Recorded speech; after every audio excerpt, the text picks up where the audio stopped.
Hello ಎಲ್ಲರಿಗೂ ನಮಸ್ಕಾರ friends. ನಾನಿವತ್ತು ಬ್ರೈಡಲ್ ನೆಕ್ಲೆಸ್ ಡಿಸೈನ್ಸ್ನ ತೊಗೊಂಡು ಬಂದಿದ್ದೀನಿ.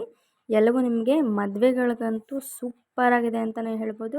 ಹೆವಿಯಾಗಿ ಕಾಣುವಂತಹ ಬ್ರೈಡಲ್ ಜ್ಯುವೆಲ್ಸ್ ಏನು ಬಂದಿದೆ ಇವಾಗ, ಸೊ ಆ ರೀತಿ ನಾನು ಟ್ರೆಂಡಿಂಗಲ್ಲಿರುವಂತಹ ಗೋಲ್ಡ್ ನೆಕ್ಲೆಸ್ಗಳನ್ನ ತುಂಬ ಚೆನ್ನಾಗಿರೋದು ತೊಗೊಂಡು ಬಂದಿದ್ದೀನಿ. ದಯವಿಟ್ಟು ವಿಡಿಯೋನ ಕೊನೆವರೆಗೂ ನೋಡಿ, ಸ್ಕಿಪ್ ಮಾಡ್ಕೋಬೇಡಿ. ಒಳ್ಳೊಳ್ಳೆ ಕಲೆಕ್ಷನ್ಸ್ ಇರೋವಂಥದ್ದನ್ನೇ ನಾನು ಇವತ್ತು ತೋರಿಸ್ತಿರೋದು. ನೀವು ಆಲ್ರೆಡಿ ನೋಡ್ತಾ ಇದ್ದೀರಾ, ನೋಡಿದ ತಕ್ಷಣ ನಿಮಗೆ ಗೊತ್ತಾಗುತ್ತೆ. ಎಲ್ಲವೂ ಕೂಡ ಸ್ವಲ್ಪ ಬಿಗ್ ಸೈಜಲ್ಲಿ ಬ್ರೈಡಲ್ ಲುಕ್ ಕೊಡುವಂತಹದ್ದೇ ನಾನು ಇವತ್ತು ತೋರಿಸ್ತಾ ಇರೋದು. ಸೊ ಯಾರೆಲ್ಲ ನನ್ನ ಯೂಟ್ಯೂಬ್ ಚಾನಲ್ನ ನೋಡ್ತಾ ಇದ್ದೀರಾ, ಸೊ ಅವರೆಲ್ಲ ಲೈಕ್ ಮಾಡಿ ಸಬ್ಸ್ಕ್ರೈಬ್ ಮಾಡ್ಕೊಳ್ಳಿ. ಹಾಗೆ ಇನ್ನೂ ಒಳ್ಳೊಳ್ಳೆ ವೀಡಿಯೋಸ್ಗಳನ್ನ ನಾನು ಹಾಕೋದಕ್ಕೆ ಟ್ರೈ ಮಾಡ್ತೀನಿ. ಹಾಗೆ ಫ್ರೆಂಡ್ಸ್, ಇದೆಲ್ಲವೂ ನಿಮಗೆ ಸ್ವಲ್ಪ ಹೆವಿ ಗ್ರಾಮ್ಸ್ ಬರುತ್ತೆ. ನಾನು ಸ್ಮಾಲಲ್ಲಿರೋವಂಥದ್ದು ನಾನು ಲಾಸ್ಟಿಗೆ ಹಾಕಿದ್ದೀನಿ ನೋಡಿ. ನಾನು ಸ್ಟಾರ್ಟಿಂಗ್ ಎಲ್ಲವೂ ನಿಮಗೆ ಸ್ವಲ್ಪ ಬ್ರೈಡಲ್ ಲುಕ್ ಕೊಡೋ ಅಂಥದ್ದನ್ನೇ ತೋರಿಸಿದ್ದೀನಿ. ಒಂದು 10ರಿಂದ 12 ಡಿಸೈನ್ಸ್ ಅಷ್ಟು ನಾನು ಬ್ರೈಡಲ್ ಲುಕ್ ಇರೋವಂತಹದ್ದನ್ನೇ ತೋರಿಸಿದ್ದೀನಿ.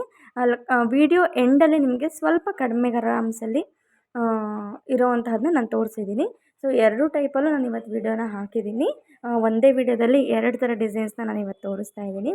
ಸೊ ವಿಡಿಯೋ ಕೊನೆವರೆಗೂ ನೋಡಿ, ಆವಾಗ ನಿಮಗೆ ಕಂಪ್ಲೀಟಾಗೆ ಯಾವ ರೀತಿ ಇದೆ ಡಿಸೈನ್ ಅನ್ನೋದು ಗೊತ್ತಾಗುತ್ತೆ. ಇನ್ ಕೇಸ್ ನಿಮ್ಗೆ ಯಾರಿಗಾರು ಇಷ್ಟ ಆಗಿದರೆ ಈ ಟೈಪಲ್ಲಿ ಡಿಸೈನ್ಸ್ಗಳನ್ನ ದಯವಿಟ್ಟು ಒಂದು ಸ್ಕ್ರೀನ್ಶಾಟ್ ತೆಕ್ಕೊಂಡು ನೀವು ಜ್ಯುವೆಲರಿ ಶಾಪ್ಗಳಿಗೆ ಹೋದರೆ ನಿಮಗೆ ಇದೇ ಟೈಪಲ್ಲೇ ಅವ್ರ ಹತ್ರ ಕ್ಯಾಟಲಾಗ್ ಪೀಸಸ್ಗಳಿರುತ್ತೆ. ಸೊ ಈ ಟೈಪಲ್ಲಾದ್ರೂ ನೀವು ಮಾಡಿಸ್ಕೋಬೋದು, ಅಥವಾ ಅವ್ರ ಹತ್ರ ಇರೋ ಕ್ಯಾಟಲಾಗಲ್ಲಿ ಯಾವ್ದಾದ್ರು ಇಷ್ಟ ಆದರೂ ಕೂಡ ನೀವು ಆ ಟೈಪಲ್ಲಿ ಕೂಡ ಮಾಡಿಸ್ಕೋಬಹುದು.